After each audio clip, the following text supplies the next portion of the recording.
Saudara, mari kita akan sama-sama merenungkan firman. Kita membuka dari Markus pasal yang ke-8. Markus pasal yang ke-8, ayat yang ke-34. Tadi pagi akhirnya saya hanya membahas satu ayat saja. Markus pasal yang ke-8, ayat yang ke-4. Kita akan membacakan. 2, 3. Lalu Yesus memanggil orang banyak dan murid-muridnya dan berkata kepada mereka, "Setiap orang yang mau mengikut aku, ia harus menyangkal dirinya, memikul salibnya dan mengikut aku." Saya teruskan. Karena siapa yang mau menyelamatkan nyawanya, ia akan kehilangan nyawanya. Tetapi barang siapa kehilangan nyawanya karena aku dan karena Injil, ia akan menyelamatkannya. Apa gunanya seorang memperoleh seluruh dunia, tetapi ia kehilangan nyawanya? Karena apakah yang dapat diberikannya sebagai ganti nyawanya? Sebab barang siapa malu karena aku dan karena perkataanku di tengah-tengah angkatan yang tidak setia dan berdosa ini, Anak Manusia pun akan malu karena orang itu apabila ia datang kelak dalam kemuliaan Bapaknya, diiringi malaikat-malaikat kudus. Katanya lagi kepada mereka, "Aku berkata kepadamu, sesungguhnya di antara orang yang hadir di sini ada yang tidak akan mati sebelum mereka melihat bahwa kerajaan Allah telah datang dengan kuasa." Ayat yang ketiga, 4 bersama-sama.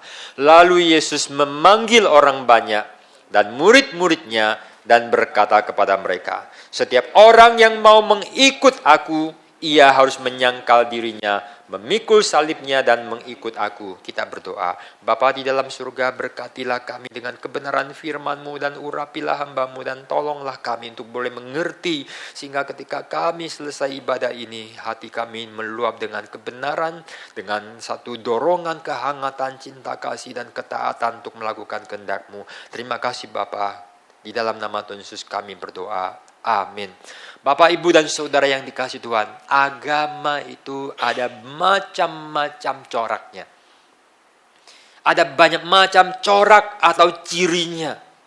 Ada yang bercirikan menekankan etika dan sosial. Ada yang menekankan self-disiplin di dalam kontrol diri. Ada yang menekankan mengenai satu identitas sosial dan komunitas. Ada yang menekankan mengenai sesuatu relasi dengan yang alam sana. Ada yang bercirikan radikal dan ekstremis. Agama di dunia itu sangat macam-macam. Kadang agama menampilkan wajahnya yang sangat buruk, memperhamba orang lain, menyiksa kaum yang dianggap lebih rendah, membunuh mereka yang dianggap orang luar atau musuh. Bahkan jikalau bisa membunuh mereka, langsung masuk surga. Bukankah mereka yang bom bunuh diri, dia hidupnya kacau apapun, brengsek apapun, kalau bisa membunuh orang lain, yang lain agama, langsung masuk surga, dapat bidadari dan sebagainya. Ini sesuatu hal yang membuat banyak orang akhirnya merasa agama seperti apakah itu. Saudara, kadang agama juga menampilkan wajah yang sangat suram dan mengasihankan. Seperti ada orang yang tertindih di dalam satu dosa, kengerian, ketakutan kepada Allah Dewa mereka. Ada yang sampai bahkan menyiksa diri dan bahkan mengorbankan anaknya. Ya, saudara, ini masih ada di dalam zaman sekarang. Walaupun di dalam masa modern yang kita pahami, lebih jarang. Tapi ada juga orang yang karena agama menjadi tertekan. Saudara, kadang kita juga melihat agama itu menjadi kumpulan orang, menjadi tempat orang yang mengumbarkan kejahatan. Ada yang kadang mengumbar ketamakan, kerakusan. Ada yang mengumbar kemunafikan. Bicara ideal-ideal, tapi di dalamnya, dalam kelakuannya, ada gap yang terlalu jauh. Ada yang mengumbar ketamakan dan kerakusan. Itu kita melihatnya cukup jelas. Baik di dalam agama Kristen maupun agama lain. Agama kadang menjadi sesuatu olok-olokan. Agama menjadi sesuatu yang dihindarkan oleh masa modern. Tapi agama nggak bisa dibunuh, agama nggak bisa ditiadakan. Agama adalah bagian dari hidup manusia. Sehingga ini menjadi satu paradoks dan kesulitan. Saya pernah membahas satu tema di Pemuda dengan temanya Religion makes you better or worse. Agama membuat manusia itu jadi tambah baik atau tambah buruk. Agama adalah satu alat yang ketika dalam lingkup yang salah sangat memperbudak dan membuat orang jahat. Agama di dalam aspek yang baik sangat membuat manusia menjadi hidupnya beres dan menjadi penuh damai dan menjadi sangat mulia. Kehadiran Kristus di dunia memberi berkat besar, tapi juga ada agama maupun aliran-aliran yang tidak benar menyebabkan kerusakan-kerusakan. Berikutnya saya mau ngomong. Hampir semua agama saya mengamati memperingati tentang bahaya menipu diri sendiri. Di dalam Yakobus, di dalam Alkitab banyak. Itu harus kamu dengarkan. Siapa yang tidak bisa bercermin, orang itu terkutuk. Siapa yang tidak bercermin, orang itu pasti akan banyak kesalahan.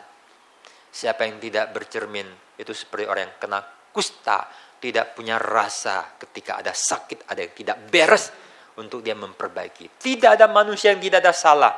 Tapi siapa yang mau untuk koreksi diri ketika Tuhan kasih tahu, maka itu ada harapan. Tidak mungkin tidak ada orang yang tidak ada kesalahan. Agama-agama dalam buku kitab agama lain yang saya juga baca, saya menemukan di bagian awal kitab mereka sudah ada banyak sekali kata-kata tentang jangan kita berpikir kita benar pada saat dan menipu diri sendiri. Dan filsafat, etika, cara-cara, nasihat umum yang baik yang saya baca juga mengingatkan kita akan hal demikian. Tetapi satu hal yang paradoks, saudara. Mereka yang mengajarkan, kitab yang mengajarkan hal yang begitu bagus dan penting itu, sendirinya ada di dalam kekeliruan, penipuan diri.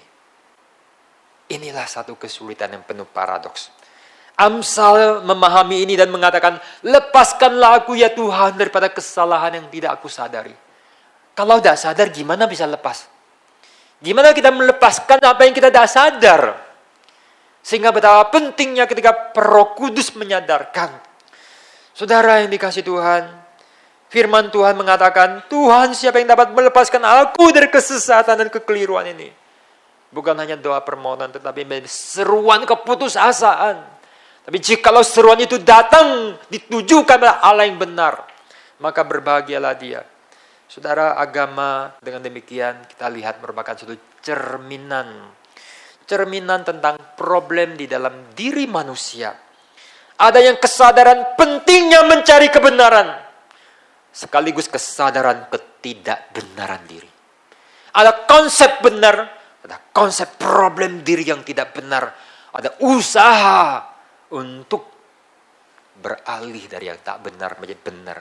Tetapi sia-sia, penuh dengan masalah. Agama adalah melihat ada masalah dan bagaimana jalan keluar.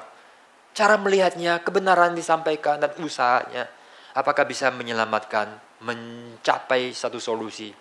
Kita melihat dunia makin lama makin parah, dunia makin berat. Orang sudah memikirkan gimana kemungkinan untuk mulai beli coupling di Mars, di bumi. Harfiah. Sebagian orang sudah keluarkan uang untuk ke sana. Sudah ada perusahaan. Bumi makin berat. Problem plastik, problem terlalu banyak. Memang setelah manusia dalam dosa, kekacauan itu berbelit-belit. Sehingga ketika menonton Endgame, aku bingung, ada seorang penjahat, siapa sih namanya? Thanos ya? Lalu kemudian dia bisa menjadi kayak petani. Dia tuh sebenarnya jahat atau baik sih? Dia tuh kayak seorang filsuf loh. Bumi terlalu jahat kalau diteruskan, terlalu berat untuk ditangani, sebagian dimatiin, daripada semua hancur. Membingungkan loh si Thanos ini. Yang nonton deh ya. Dulu ada banyak perang, hidup kita masih berkecukupan. Sekarang bumi ini sekian miliaran. Lalu ada yang berfoya-foya dengan air, dengan resources. Ada yang minum air aja nggak punya. Ada banyak sekali kerusakan. Sekarang kita makan apa aja susah. Makan sayur, kita pusing. Kita baru diskusi kemarin. Kita jus sayur, mungkin sayur mau diberhentikan. Khawatirnya juga sebersih apapun kurang bersih. Dulu ada ayam masalah, sapi ada masalah toh. Sapi gila lah. Ayam ada masalah, semua ada masalah. Laut gimana? Salmon gimana? Dari Atlantik atau yang dari kolam? Gimana dengan yang dari Jepang punya bocor nuklir? Menakutkan. Paling baik jangan mikir, makan aja. Saya Arafia berpikir untuk punya tanah untuk bercocok tanam dewek. Hidroponik. Ada seorang di Jakarta yang sering menemani Pak Tong untuk masalah makanan. Dia suruh orang pelihara ayam supaya tidak makan ayam broiler. Ada seorang teman kita masih usaha ayam belum? Masih. Gimana namanya uang cien mamon, maka semua hitungan itu membuat apapun menjadi kadang itu susah. Limbah dibuang saja, sampah dibuang saja, ya air pokoknya tidak peduli. Dia nggak mengerti bahwa anak cucu akan susah bagaimana. Pokoknya saudara, kesimpulannya bahwa makin lama bumi makin rusak. Ada problem, ada kebenaran yang kita perlu cari, tapi ada ketidakbenaran dan kerumitan. Dan demikian juga kita kembali pada fokus agama. Cari Tuhan, cari keselamatan. Kita menemukan bahwa jalan buntu. Satu hari Paulus harus sampai pada kesadaran yang menyentak. Aku berusaha untuk melakukan apa yang baik, aku setuju. Tetapi apa yang aku lakukan, justru apa yang aku benci. Dalam diriku, aku terjual di dalam dosa. Aku terperangkap. Dan dia mengatakan dengan jujur, aku manusia celaka.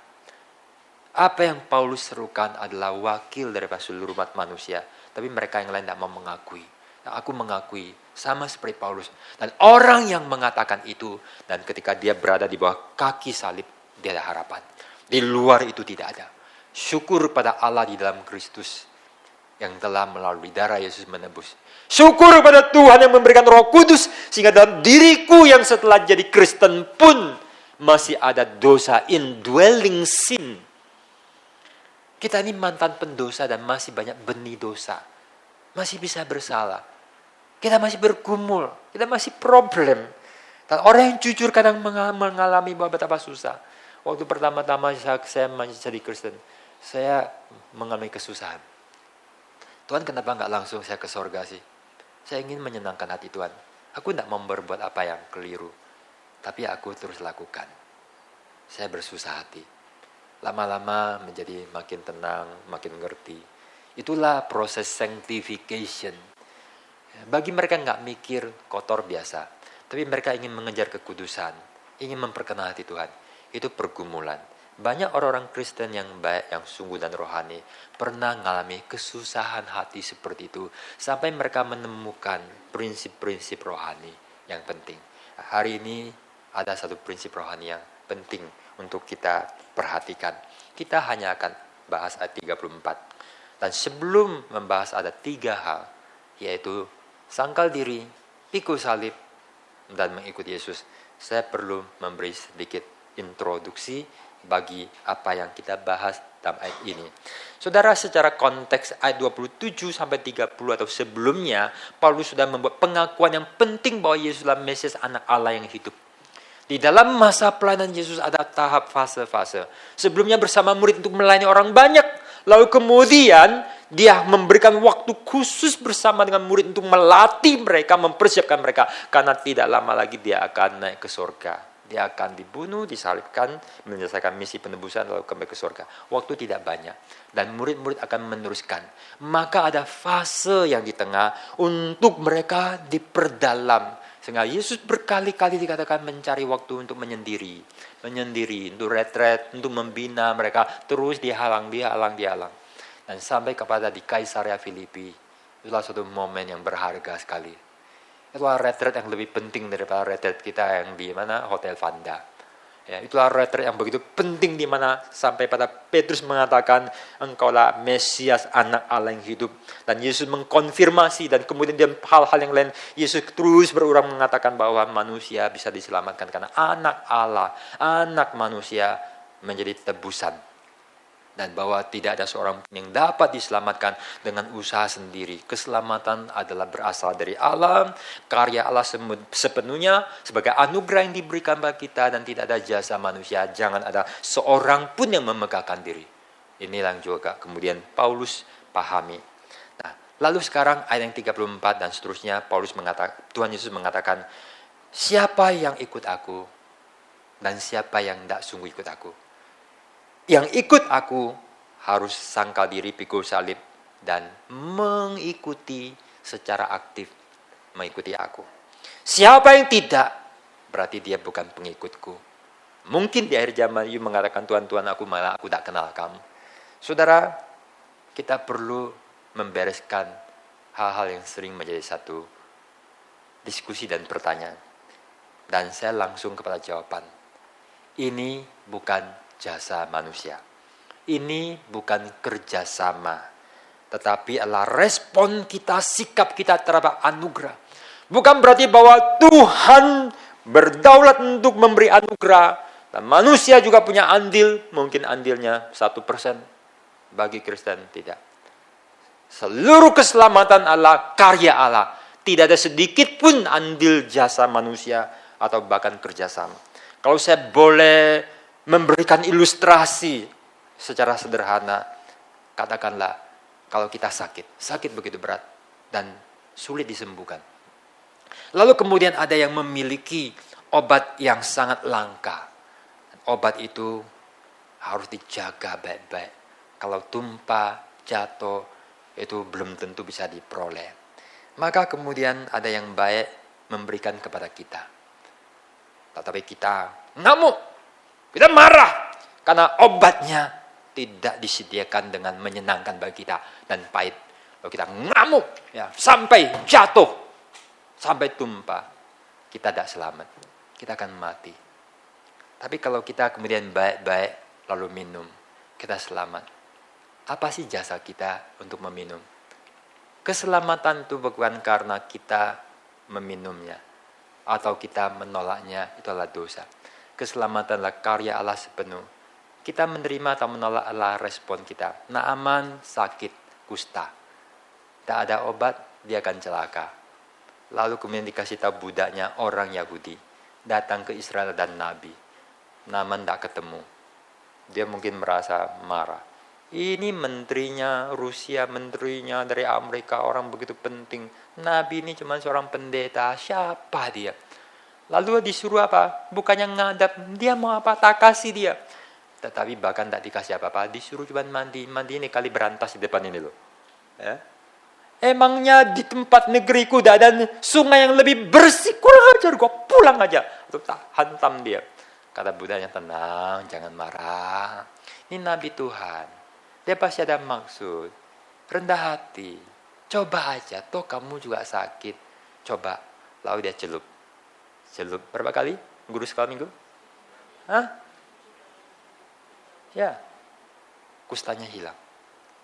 Apakah dengan celup itu dia berjasa? Siapa yang menyembuhkan dia? Kita celup di depan itu sampai 1000 kali juga nggak sembuh. Mungkin tambah bakteri dan sakit. Ke sungai Yordan juga enggak.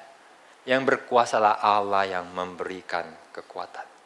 Tapi sikap kita itu penting. Tapi itu bukan jasa. Saudara, manusia adalah makhluk yang diberikan kebebasan.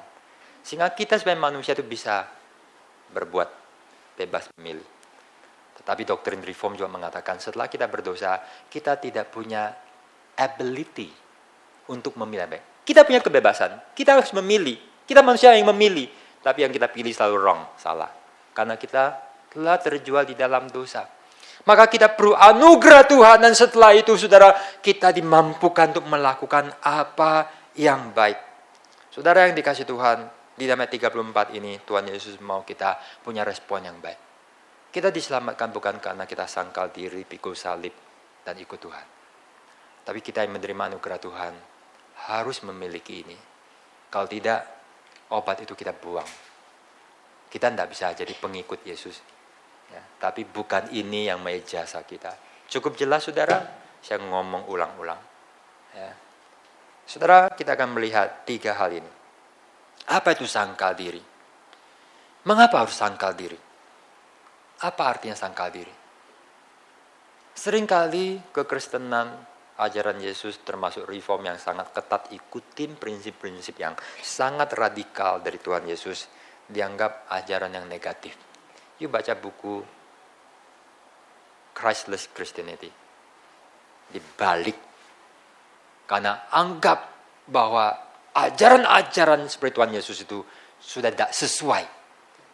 Lalu gimana mementingkan, memberkati orang secara psikologi. Dosa atau apa, penyangkalan diri, tidak. Manusia yang dijunjung untuk bagaimana segala macam keinginannya itu dipuaskan. Inilah bentuk agama yang paling rakus tamak. Sampai pendetanya itu begitu rakus tamak. Pencuri, perampok. Sangat menjijikkan. Dan sangat rusak sekali.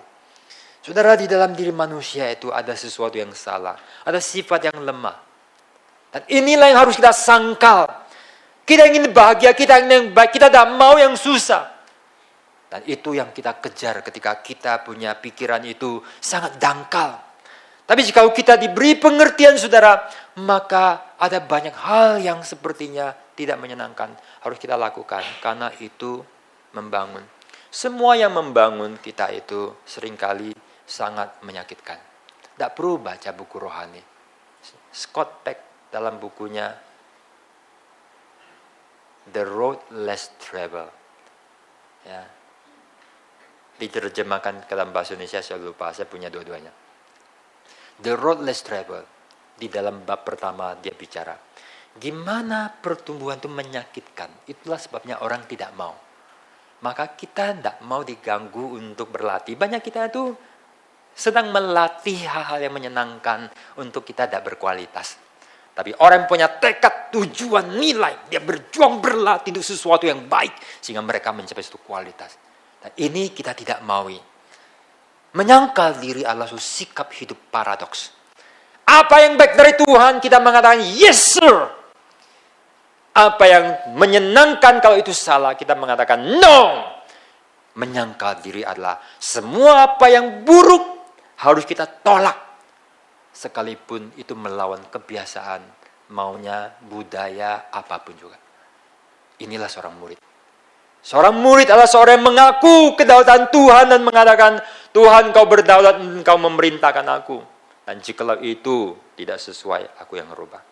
Kalau saya seorang suami yang berkuasa, punya uang, aku itu berkuasa. Tapi kalau Tuhan mengatakan, kasih istrimu, you harus mengasihi. Kalau you seorang istri yang memiliki kekuatan, you juga mau untuk berkelahi dengan suamimu. Karena kalau suamimu mungkin ada kelemahan juga. Dan karena Tuhan yang memerintahkan, you sangkal diri. Sehingga engkau belajar. Menjadi seorang yang menjadi seperti Kristus. Menyangkal diri berarti semua apa yang tidak baik. Menurut prinsip, you harus tinggalkan. Saudara, saya kasih ilustrasi dengan cabai lah. Karena saya sangat paham tentang cabai. Saya punya filosofi cabai. Saya sudah makan cabai sampai problem. Dan saya bisa bicara tentang cabai. Orang mengatakan Pak Yo itu tidak suka cabai. Keliru. Saya sangat suka cabai. Ya. Saya dulu waktu di saat itu, semester terakhir, saya makan cabai bukan cabai padang. Cabai yang paling luar biasa yang pernah saya makan adalah cabai Manado. Sini siapa Manado? Pak Gama nggak ada. Terakhir kita ke Manado. Ya. Cabai Manado. Sudah cabainya dipilih. Cabai itu ada banyak levelnya. Ada yang cabainya rawitnya mengerikan. Ya. Satu masih dikasih apalagi dimasak. Apa. Itulah setiap hari saya makannya kayak gunung. Ya, cabai adalah zat adiktif yang legal. Ya. Cabai itu sangat adiktif. Sehingga ketika harga 200.000 tetap orang beli. Cuman jerit-jerit lalu eman-eman. Kasihan tukang-tukang gerobak makanan. Karena kadangnya orang beli cabai dengan cara beli makanan. Ya, tambah lagi dong, embur lagi dong, embur lagi dong. Ya, cabai itu sangat adiktif. Saya makan hari ini, besok gencatan senjata. You tahu artinya gencatan senjata? Ya, ya. Banyak orang sekarang habis makan, sakit perut, buang-buang, sembuh. Saya sudah tahu, itu pengalaman saya. Sebelum saya masuk seminari, saya juga gitu. Ini orang Indonesia itu senang cabai. Tidak bisa makan cabai, kadang nggak bisa makan. Ya. Lalu 1 semester begitu, saya ke Jakarta dari Malang, saya pelayanan datang rekening koran. Selama sekian bulan, you makan cabai dan sekarang bayarannya adalah kamu sakit. Saya periksa darah ini apa, akhirnya sampai di teropong, atas dan bawah, ditemukan luka, kolitis. Dan dokternya tidak sombong. Dokternya sekolah di Jerman. Orang yang sekolah di luar negeri itu kadang sikapnya lebih baik daripada orang-orang yang sekolah di sini. Ya, ditanyain apa, emangnya kalau gue jelasin ngerti. Bikin sakit hati. Udah sakit tambah sakit. Tapi kalau dokter yang baik itu ya, saya minta penjelasan, dia nggak hina saya. Lalu kemudian dia kasih saya fotokopi. Saya baca memang nggak ngerti. Tapi dia nggak menghina saya. Wah, itu secara psikologikalnya itu hebat. Saya baca memang nggak ngerti bahasa dokter itu ya. Opo ini? Ya, mesti nanya dokter itu istilah-istilah apa? Ya, cuman rata-rata lah. Mungkin siapa yang ngerti 20%. Ya, lalu saya diobatin. Makan obat. Saya makan obat 2 tahun. Itu pun lebih baik. Tidak selalu. Saya dulu sampai berpikir, apalagi saya lama belum married, baru ketemu istri baru married. Saya makannya selalu di depan. Saya sampai berpikir, jangan-jangan satu hari saya akan kena kanker usus. Karena sering makan tuh selalu ada cabai. Orang Indonesia makan yang nggak ada cabai itu susah. Saya minta belanja makanan sana, dia bilang nggak pakai cabai, mana enak. Dia kasihan sama saya, tetap dikasih cabai. Aduh, susah hati. Supaya saya berpikir, perlukah saya kutukin engkau supaya engkau sakit baru ngerti perasaanku? Wah, tak boleh juga. Ya, untung sekarang menjadi lebih baik. Nah, waktu saya menjadi lebih baik, saudara. Ya, setelah saya makan temulawak, istri saya mesti bikin makanan yang cabainya disterilkan. Ada cabai yang disterilkan. Sehingga bisa makanan saya makan dikit-dikit. Akhirnya saya agak sembuh. Saya pergi ke Bali, saya sudah lupa daratan. Begitu di tepi sawah ada bebek, gua makan bareng sama bebek. Yang dimakan apa? Itunya loh, cabenya itu loh. Luar biasa. Saya makan ayam betutu. 1 ekor, supnya saya makan dengan lahap. Kata istri saya, yuk nggak pedes lah? Ini pedes sekali. Yuk kok makan gini, yuk nggak takut? Nggak pedes. Tak makan, senengnya. Pulang ke Surabaya 2 minggu sakit. Itu kapok. Ya. Sehingga sampai sekarang saudara, kalau saya makan cabai saya itu harus very control. Dan ada kalanya saya harus tidak makan. Dan begitu mau makan cabai, indraku, kerohanianku langsung keluar. Boleh makan atau tidak Tuhan. Sampai gitu loh saudara. Ya. Itu artinya bahkan ketika ada yang kadang tuh enak sekali ya. Itu godaan. Tapi jika ada sesuatu yang penting yang tidak boleh mengganggu, saya mengatakan no. Itu adalah masalah cabai. Kita punya masalah apa? Masalah relasi, perkataan, sikap, kebiasaan, perbuatan, dan sebagainya. Berapa banyak yang kita biarkan. Tuhan, aku kepingin ini. Tuhan mengatakan tidak. You jadi orang tua tidak bertanggung jawab. You sebagai suami tidak bertanggung jawab. You sebagai istri tidak bertanggung jawab. You sebagai murid tidak bertanggung jawab. Sering kita bablas. My will, my will, my will. Menyangkal diri adalah seperti apa yang dilakukan Yesus di Taman Getsemani. Not my will, but your will. Luar biasa, anak Allah yang sempurna dan tidak berdosa pun mengatakan kalimat itu. Gimana dengan kita? Betapa luar biasanya maju mulianya kita. Jikalau kita bisa menyangkal. Apa yang kita sangka? Semua hal buruk. Semua sifat jelek, semua perbuatan tidak baik dibuang-buang-buang. Menyangkal diri berarti mengafirmasi, mengyeskan apa yang kata Tuhan. I'm trying to learn like Jesus. Mengasihi, tadi pagi saya sangat tertegur. Itulah momen kayak rema gitu ya. Ya. Sudahkah saya bertumbuh? Atau setelah sekian puluh tahun, kita nggak menjadi lebih baik? Siapa yang tidak menyangkal diri? Punya lagu kebangsaan. Aku masih seperti yang dulu. Ada orang Kristen mengatakan, aku memang orangnya pemarah. Memang begitu. Dibelain sama staf-stafnya. Oh, orangnya pemarah tapi hatinya baik. Tidak ada yang namanya pemarah. Dia sudah menyusahkan, menyakiti hati orang lain luar biasa. Siapa yang di dalam Kristus, temperamen apapun, diubahkan. Petrus yang cerewetnya itu Injil. Siapa yang terpendiam, sekarang bisa menyampaikan Injil. Siapa yang terlalu rame, kapan dia harus tenang. Itu namanya dikuasai oleh Roh Kudus. Saudara, orang menyangka diri bukan membuang diri. Kebalikannya. Siapa yang menyangka diri bukan merusak diri. Bukan menjadikan diri buruk, sebaliknya adalah justru yang buruk itu yang dibuang. Sehingga hal-hal yang baik menjadi muncul. Orang Kristen yang bisa menyangkal diri, orang yang bertumbuh dengan indah dan semua hal-hal yang baik akan muncul. Dan itulah orang yang bisa bernyanyi sedikit demi sedikit, tiap hari, tiap sifat. My life that I live, not me, but Christ live in me. Berapa banyak orang hidup sendiri tanpa dilihat, tanpa diperiksa. Pendeta tidak tahu. Mereka pikir Tuhannya mati, tidak tahu. Dan mereka terus jalankan semua apa yang dia tahu salah. Aku mau jalankan hidupku. Siapa yang tak nyangkal diri, bukan muridku. You mengatakan ikut aku, tapi engkau enggak ikut aku. You lakukan semua yang terus salah yang engkau lakukan. Maka kita tidak maju-maju. Tapi orang Kristen yang menyangkal diri, makin lama makin indah. Iman Kristen di dalam Kristus itu adalah hal yang sehat. Menyangkal diri bukan hal yang buruk. Siapa diri kita? Kita pikir kita ini baik. Enggak, kita tidak baik. Kita punya musuh dalam diri kita, itulah diri kita yang paling mencelakakan diri, mengkhianati diri. Kita menghancurkan diri kita sendiri. Maka itulah dosa yang kita sangkal. Hal yang baik yang ada dalam diri kita itu yang kita afirmasikan. Dan siapa yang beriman baik, yang taat pada Tuhan, dia akan menghasilkan suatu hidup yang makin baik, jiwa yang makin mulia, karakter yang makin dikuduskan, dan orang demikian akan menjadi manusia agung. Siapa yang tidak sangkal diri bukan murid Tuhan. Anugerah keselamatan karya Tuhan. Tapi obat itu jangan kamu buang dengan sikap kurang ajar. Siapa yang berdaulat? Kalau Tuhan, Tuhan. Saudara, kita perlu belajar dari militer. Kalau militer ya, sudah diperintahkan. You ngerti nggak ngerti? Jalankan. Kita bisa nggak untuk seperti demikian?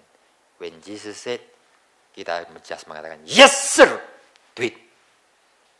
Bila perlu apapun, kita tetap jalankan. Itu sangat indah. Tuhan tidak pernah membuang kita, menghancurkan kita. Setelah semua ketaatan kita akan melihat betapa indah hidup yang digarap. Betapa mengkhianati diri kita, menyimpan semua yang buruk. Sampai kita tua mati. Siapa yang kita celakain? Diri kita dan semua orang yang paling kita kasihi. Pikul salib. Pikul salib berarti seperti Yesus. Salib adalah selalu cara menghukum orang paling keji, paling jahat, paling rusak. Orang membunuh orang di dalam internasional kode, hukum internasional, ada kemanusiaan. Jangan terlalu menyiksa. Tapi di zaman dahulu, ada beberapa cara menghukum orang untuk membuat kapok, untuk menggentarkan musuh. Salah satunya adalah penyaliban.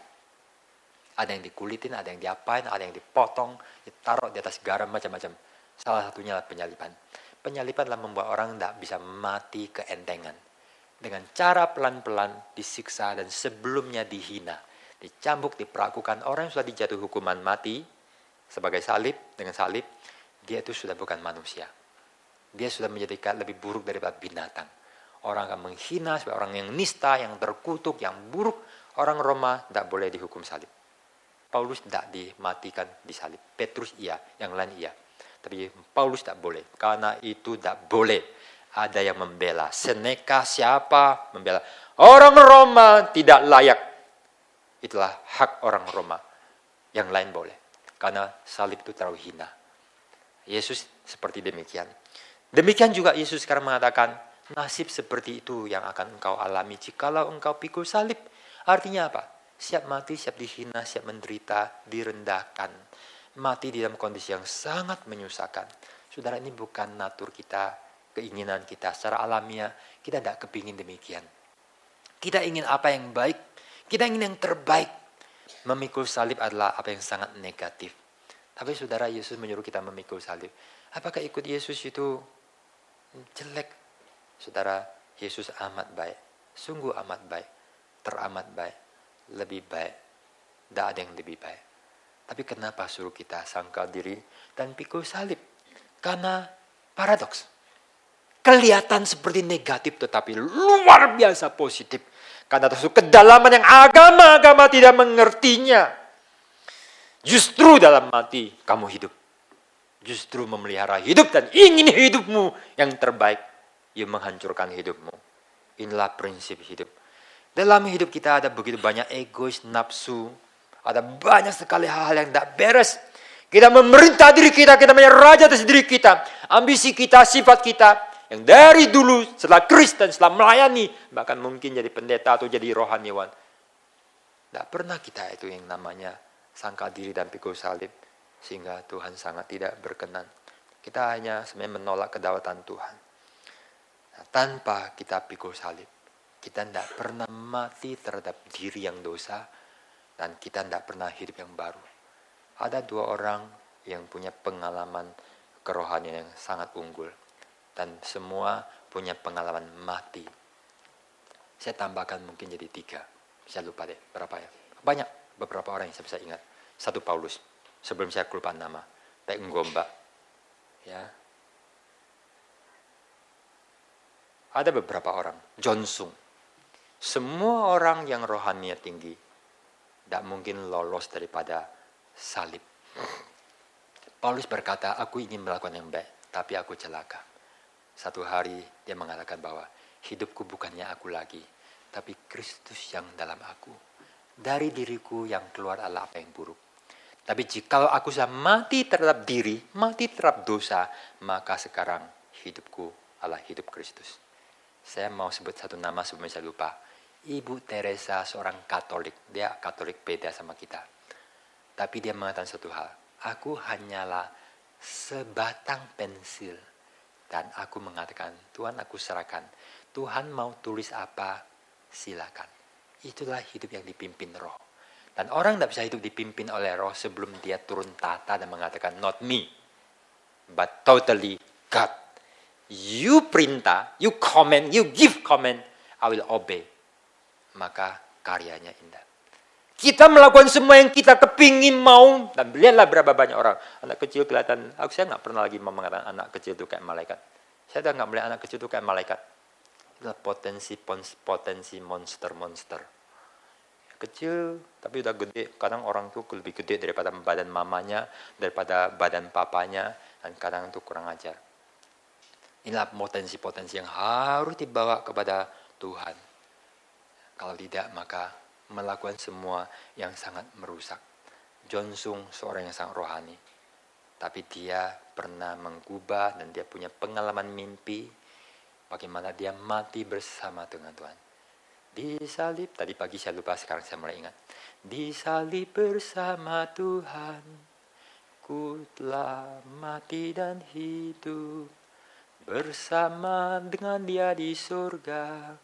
Hidupku hidupnya, Tuhan tinggal di dalamku, bertata dan berkuasa, perbuatanku ya yang perintah, dia rajaku. Lihat kata-katanya. You tahu John Sung begitu berkuasa, begitu penuh dengan roh. Begitu berkuasa tidak mempertobatkan orang. Yang begitu berkuasa, siapapun jenderal, apapun dia tidak takut. Apapun dia tidak takut. Karena apa? Lagunya itu. Yang mulai daripada Paulus. Rahasia kerohanian orang-orang yang rohani tidak lepas daripada ayat ini.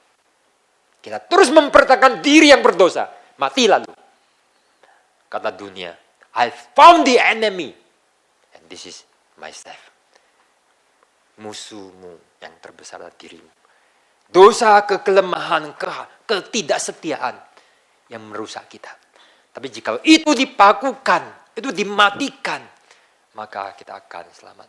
Saya cerita lagi, ya, khotbah sore ini beda sedikit dari pagi. Ya, Pek Gombak, saya pernah berkali-kali cerita, saya dengar dari Pak Tong. Dia tukang judi, setelah bertobat tetap judi, karena kebiasaan. Kita setelah bertobat kan masih punya kebiasaan tradisi lah, inilah, kebiasaan sifat lah, karakter lah, kelakuan lah. Tapi dia merasa sedih. Berantem sama istri, rugi lagi nih, apalagi dan sebagainya. Dia baca Alkitab, waduh susah. Dia kan orang Kristen. Ada dosa, ada teguran Roh Kudus. Tapi daging lemah, roh penurut daging lemah. Ya, dia baca Alkitab. Kalau tanganmu membuat engkau berdosa, potong, lebih baik jadi pendekar tangan satu masuk surga daripada dua tangan utuh masuk neraka. Kalau matamu berdosa, cungkillah itu. Lebih baik kamu masuk surga buta daripada, ada orang masuk surga buta ya. Kata Tuhan kan kita akan dipulihkan dengan tubuh kemuliaan. Lebih baik masuk surga dengan buta daripada dua mata utuh masuk neraka. Dia pergi ke tempat perjudian karena ada yang nawarin, ayo pergi. Itu kalau sudah orang tukang judi, namanya ada keranjingan sama obat-obat adiktif, sama namanya wine, arak, itu yang namanya orang sudah kecanduan. Itu kayak sapi dicocok, susah. Kalau kita punya kebiasaan buruk, nafsu apa-apa ya, itu susah untuk melawan. Tapi sebagai orang Kristen dia susah hati. Pulang ke rumah dia kesel. Di tengah jalan dia mikir, firman Tuhan terus berbicara. Sampai di rumah keputusannya dia sudah buat bulat. Dia minta parang sama istrinya. Istrinya ketakutan, kalau judi mau parang saya, mau apa kamu? Setelah diperintahkan, akhirnya dia ambil, dia potong tangannya, jarinya. Lalu dikuburkan di belakang. Dikasih apa namanya? Nisannya sudah mati. Wah sakit juga ya. Setelah sembuh ada yang ajak dia judi lagi. Orang judi dulu tuh kan masih kuno ya. Ini cerita kuno. Ya, tapi cucunya adalah pendeta di Geri. Ya, cucunya pendeta di Geri. Ya. Lalu kemudian diajak. Wah kepingin. Tapi ingat, aku udah janji. Kamu cari siapa? Cari kamu. Sebut namanya. Dia sudah mati. Loh kamu ini siapanya? Yuk jangan main-main. Ayo, nggak usah main-main. Ayo, jangan gurau-gurauan. Sudah mati.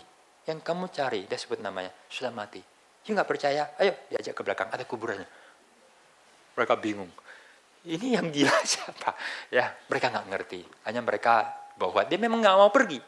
Lalu mereka pergi. Tapi dia mendapatkan kemenangan. Apa artinya? Dia waktu orang judi, diajak judi, kepingin. You punya kelemahan apa? You mau robah, susah. Tapi you masih ingat. Secara rohani dia sudah mati. Tangan ini cuma lambang. Ditanamkan, ingatkan dia. Sudah mati, the old set. Manusia lama itu sudah mati, ada buktinya. Ingat, you sudah mati. Sekarang yang hidup adalah manusia baru. Kristus dalam itu. Ya. Solomon tukang marah. Itu sudah mati. Solomon pemalas harus mati, harus disalib. Solomon yang jelek harus mati. Sehingga Solomon yang baik harus hidup. Dengan itulah orang-orang suci itu diproses. Saudara, saya ingin menceritakan tentang seorang bernama Mossad Hasan Yosef. Anak daripada seorang pendiri Hamas. Hamas adalah kelompok yang dianggap teroris di Palestina. Tempat paling bergolak di dunia adalah di Palestina, di mana melawan antara Yahudi sama orang Palestina. Indonesia pun mendukung Palestina, politik internasional dan macam-macam. Nah, ada 7 pendiri, namanya satunya lah Hasan Yosef. Punya berapa anak? Laki dan perempuan. Anak sulungnya bernama Mossad Hasan Yosef. Dia umur 18 tahun, berapa minggu mau ujian SMA, dia beli senjata, laras pendek dan laras panjang, kemudian kena tangkap sama Israel. Lalu kemudian diciduk, diadili, dipenjarakan. Cerita singkatnya saudara, karena waktu, maka dia itu coba untuk direkrut. Ada berbagai alasan sehingga akhirnya dia direkrut menjadi mata-mata.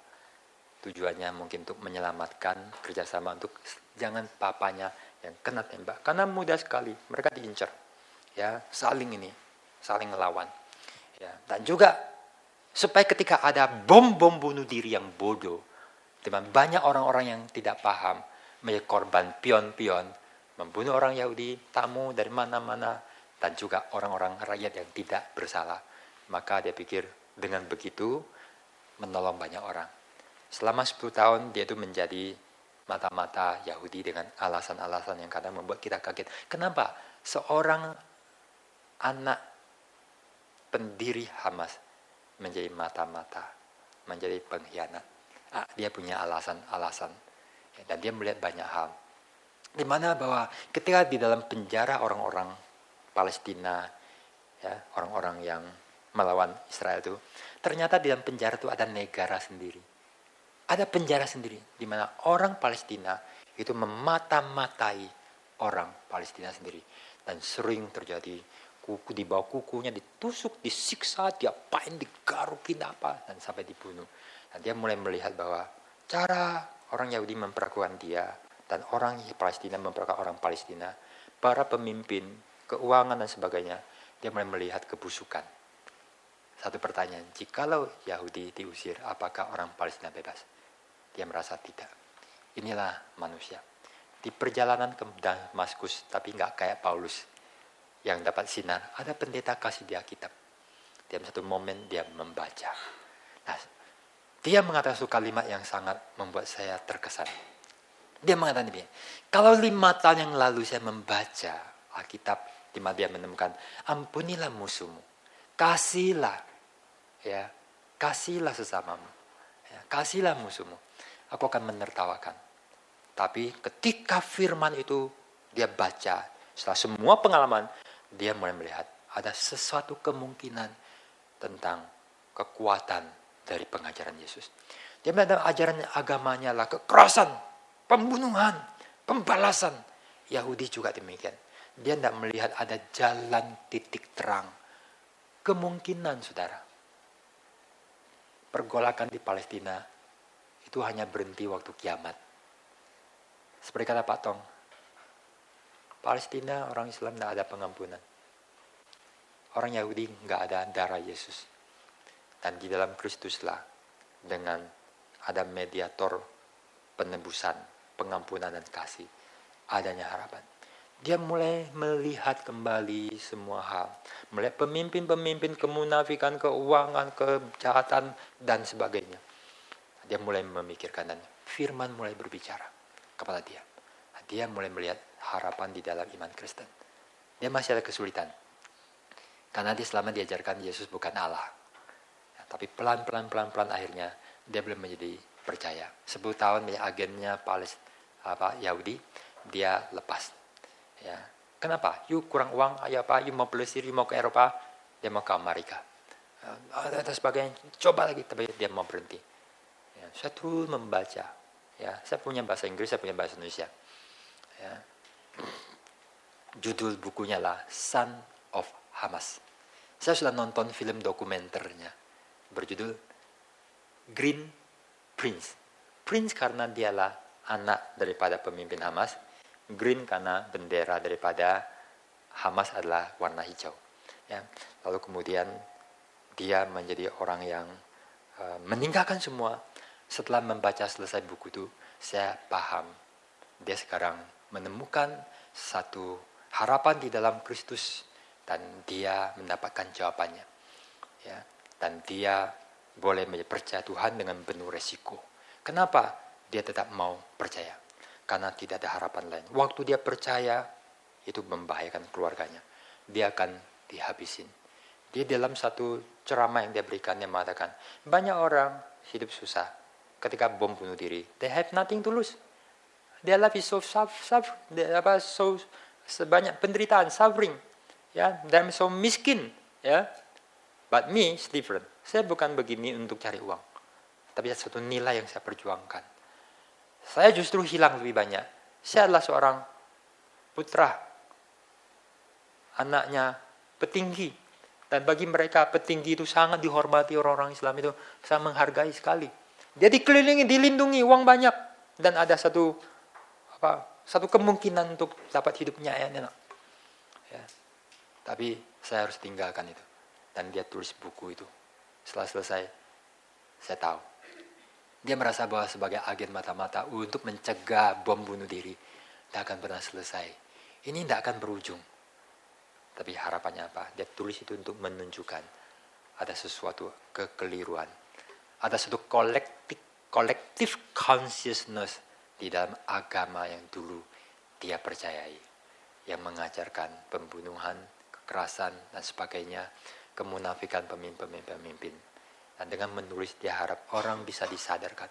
Saya sangat tersentuh sekali, saudara. Ketika dia belum percaya, dia siap mati. Dia akan siap dibunuh. Orang bisa tiba-tiba datang di pinggirnya dia. Ditikam, ya, ditembak, dibom, diapain. Dia siap. Papanya, keluarganya siap. Tetapi dia nggak bisa melepaskan kebenaran. Karena di dalam kesusahan orang itu dia harus bergumul di mana aku mendapatkan satu jawaban. Dan dia temukan nama Yesus. Dan itulah harta yang begitu berharga. Saudara, kadang saya merasa bahwa di dalam gereja orang itu susah belajar. Karena hidup terlalu nyaman. Ada kadang Tuhan itu mengangkat seorang lalu ditaruh di satu arena. Dia satu kesulitan. Lalu dia belajar apa artinya iman. Apa artinya bergantung Tuhan. Apa artinya Tuhan itu hidup. Apa artinya Injil. Dan waktu itulah orang bisa meninggalkan apapun. Sebagian orang Islam yang menjadi percaya. Banyak orang Islam yang katanya percaya. Di Iran. Mereka itu siap untuk dibunuh. Mereka siap disembelih. Mereka siap dibakar. Ada banyak. Termasuk di Indonesia sebagian orang. Setengah mati. Karena sepertinya kalau ada yang meninggalkan agama, keluarga mereka meninggalkan agama mereka, itu mencelakakan, memalukan dan sebagainya. Dan mereka harus siap mati. Jadi kalau mereka bisa percaya sungguh-sungguh, itu ada yang dipertaruhkan. Dan kalau gitu, layakkah saya menjadi Kristen? Dan itu membuat dia mikir. Banyak orang yang dibaptis, ikut Kristen, jadi Kristen. So easy. Tidak ada yang perlu dipertaruhkan. Kadang menjadi tidak sungguh-sungguh. Saya ketika merenungkan ini, saya berpikir, siapkah saya seperti orang ini? Ada satu pendeta, ada orang yang jadi Kristen dari Islam. Orang yang Islam jadi Kristen. Lalu dia mau dibaptis atau mau menikah. Ada pendetanya tidak mau melayani. Saya lupa di Jakarta atau di Surabaya, mungkin di Surabaya. Saya mengerti bahwa pendetanya itu takut. Lalu saya berpikir, ketika membaca semua kesaksian demikian. Kalau jemaatnya itu orang Muslim datang ke sini, bagaimana saya? Apakah saya mengatakan, please ke gereja lain aja deh ya, jangan di sini ya, saya doain ya, saya bisa dukung apa Pak, tapi jangan di sini. Kenapa? Karena mungkin takut nanti digerbekin rame. Apakah itu sikap saya? Saya bisa ngerti kekhawatiran. Saya punya istri, anak, saya punya jemaat, saya punya macam-macam pelayanan di sini. Apa dampaknya?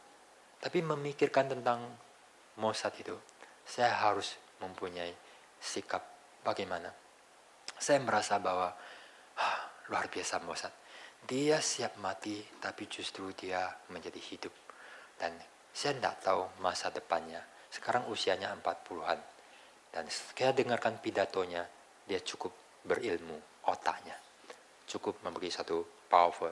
Jika kamu meminta sesuatu, saya akan kasih channelnya, YouTube-nya, apanya. Sebagian saya sudah rekam, sebagian saya sudah simpan. Dan saya melihat ada sesuatunya. Dan kemungkinan dia bisa akan dipakai. Kapan dia mati, Tuhan yang tahu. Pak Tong kapan mati? Dia pikir dulu-dulu sudah mati, tapi tidak mati-mati. Selama siang bekerja, malam tiba waktunya Tuhan. Kita kadang khawatir, kita bisa lumpuh. Tetapi dia dipakai Tuhan. Saya khawatir ketika kalau ada orang datang, saya takut. Tapi saya harus ada waktunya, harus siap. Dan ketika kita tidak siap hidup, kita justru mati. Kita hilang bersaksi, kita tidak sungguh-sungguh hidup dan menghidupi iman kita. Saya tahu betapa mengerikan. Justru kadang diam kenyamanan, hilanglah kesempatan kita untuk hidup. Justru ketika ditiadakan kenyamanan, orang Tiongkok imannya lebih sungguh-sungguh hidup. Lebih sungguh-sungguh memberikan kesaksian. Saudara yang dikasih oleh Tuhan, saya melihat kenapa Pak Tong itu luar biasa. Kadang kita dengar Pak Tong, kita keliru. Hanya catat khotbah-khotbahnya. Kita harus melihat jauh. Lebih dari itu. Melihat Pak Tong adalah khotbah yang terlalu kaya. Karena kadang apa yang dia tidak ngomongkan sedang dikhotbahkan. Ketika dia siap mati, ketika operasinya sebentar lagi. Tapi dokter melarang dia mengatakan, aku tetap berkhotbah. Itu sudah khotbah. Sebelum khotbah itu disampaikan. Mengerti saudara? Ya. Dia itu sering mengatakan, aku siap mati. Pilih nama Stefanus yang martir pertama. Nah, itu yang membuat Pak Tong itu begitu berani, begitu kerja keras. Dia sudah siap mati di tengah jalan, siap di tengah-tengah berpelayanan dan sebagainya. Membuat pelayanannya menjadi luar biasa. Siapa yang tidak siap mati, tidak pikul salib, tak pernah hidup. Jikalau kita sudah siap mati, kenapa kita mau mati? Kita nggak ada nilai, ketemu nilai, kita nggak siap mati. Kita siap mati kalau ada nilai-nilai dari Injil Kristus. Dan ketika kita pegang itu dengan segala risiko, termasuk kesiapan untuk menderita mati dihina, kamu menjadi berkemenangan. Kiranya Tuhan menolong. Terakhir akan lebih singkat, mengikut Yesus. Mengikut Yesus adalah seperti anak yang mengintil, mengikut akan jejak kaki orang tuanya. Pernah dalam satu musim salju, tiba-tiba si bapak yang sedang berjalan lihat di belakang ada yang ngikutin. Anaknya sedang jejak kaki di salju, bapaknya dia ngikutin. Anakku sedang mengikuti. Bagi anak, papa mama adalah hero. Anak saya yang kecil itu lebih adore mamanya dari saya. Ya, gini ceritanya. Mama saja, mungkin tak tahu mereka ngerti atau tidak. Ini ada makanan enak, mau nggak? Kalau mamanya sudah komentar tak suka, dia nggak akan suka. Siapa yang jual? Jadi sepertinya nothing. Tapi itu sudah masuk. Karena mungkin dia lebih favorit mamanya. Ya. Jadi mamanya apa? Whatever my mama punya opinion. Betapa indahnya kalau kita lakukan itu kepada Yesus. Whatever Jesus punya opinion, say yes. Apa kata dunia? Lewat. Wah, luar biasa sekali.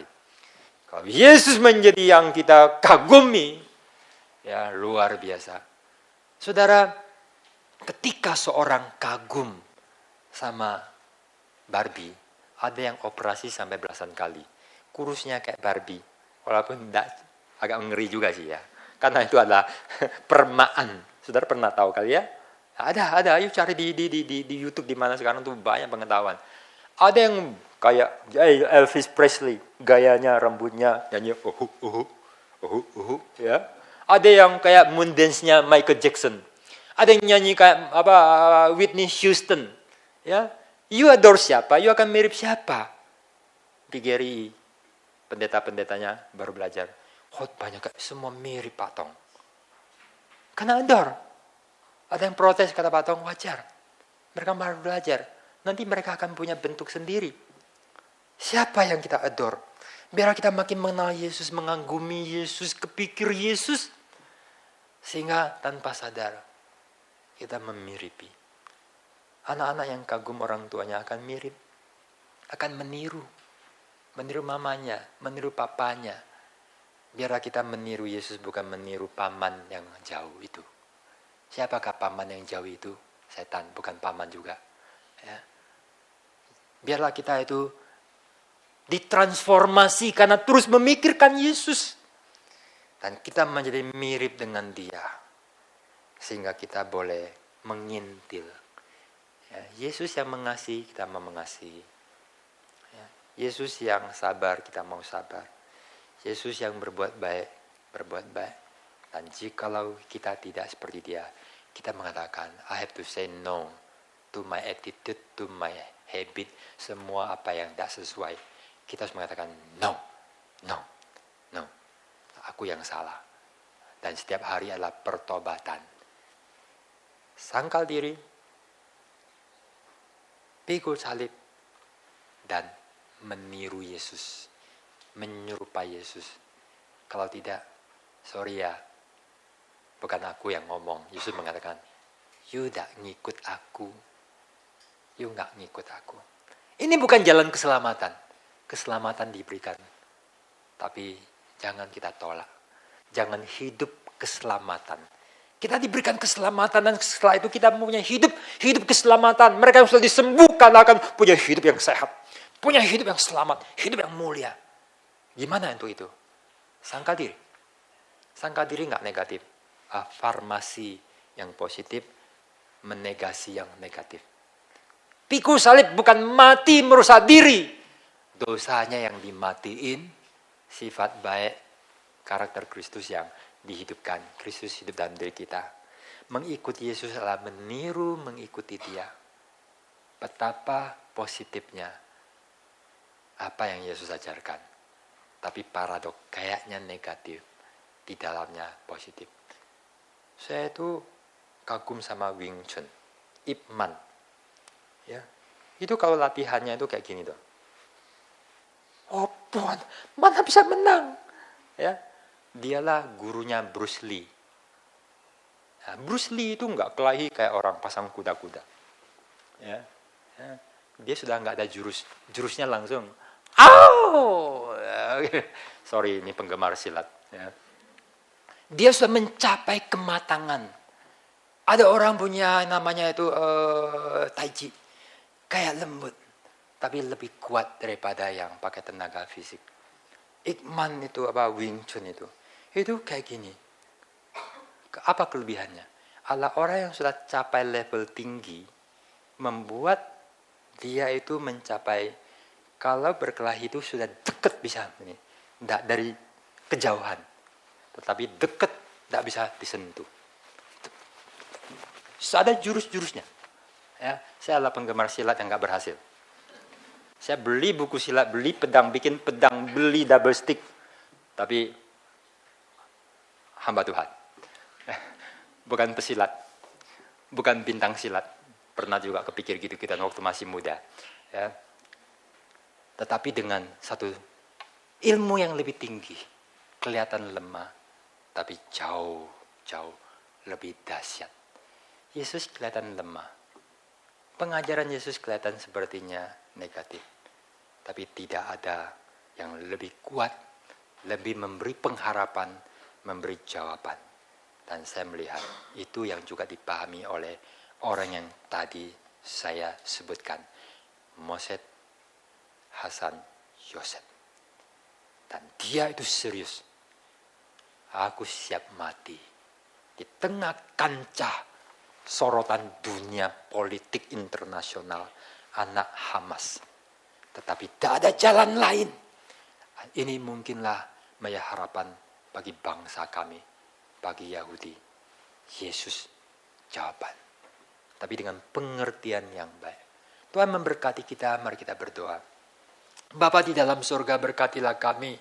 Hamba-Mu telah dengan segala usaha untuk boleh menjelaskan firman-Mu. Sekarang hamba-Mu serahkan semua ke dalam tangan Tuhan. Engkau yang boleh menanamkan firman-Mu dalam hati, sehingga boleh berakar, bertumbuh, berbuah.